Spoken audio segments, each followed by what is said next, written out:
So ஜெர்மனியில் இப்போது winter ஆரம்பிக்க போது நீங்கள் இப்போ இந்தியாவிலேருந்து ஜெர்மனிக்கு வர போகிறீங்க அப்படின்னா நீங்கள் மறக்காமல் உங்களுக்கான டேப்லெட்ஸ் எல்லாமே எடுத்துகிட்டு வந்துடுங்க. ஏன் சொல்கிறேன் அப்படின்னா ஒரு சில பேர்த்துக்கு வந்து பார்த்திங்கன்னா நம்ம இந்தியன் கிளைமேட்டில் இருந்துட்டு சடனாக இங்கே வின்டருக்கு வரப்போ ஒரு சில பேர்த்துக்கு ஒத்துக்காது. ஸோ அப்போ வந்து இப்போ சைனஸ் ப்ராப்ளம் இல்லை வேறு ஏதாவது ஹெல்த் இஷ்யூஸ் இருக்கவங்க நீங்கள் ஒரு ஃபஸ்ட்டு 3 மந்த்ஸ்க்கு வந்து நீங்கள் டேப்லெட்ஸ் எடுத்துகிட்டு வந்துட்டிங்கன்னா அது உங்களுக்கு ரொம்பவே யூஸ்ஃபுல்லாக இருக்கும்.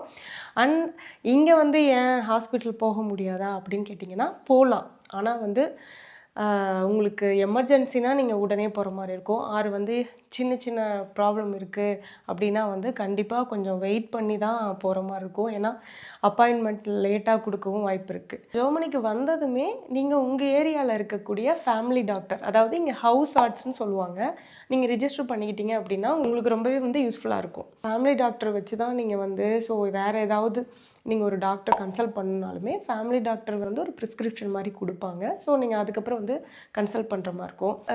ஃபார்மசிலாம் இருக்குது. நீங்கள் இதில் வந்து ஜென்ரல் டேப்லெட்ஸ் எல்லாமே வாங்கிக்கலாம். ரொம்ப ஸ்பெசிஃபிக்கான டேப்லெட்ஸ் அப்படிலாம் வந்து டாக்டர் ப்ரிஸ்கிரிப்ஷனோட தான் கொடுப்பாங்க. ஆனால் இங்கே டாக்டர் கன்சல்ட் பண்ணுறதுக்கு வந்து ஒரு சில டைமில் வந்து உங்களுக்கு வந்து லேட் ஆக கூட வாய்ப்பு இருக்குது. அதனால் நீங்கள் எடுத்துகிட்டு வந்துட்டீங்க அப்படின்னா உங்களுக்கு கொஞ்சம் யூஸ்ஃபுல்லாக இருக்கும்.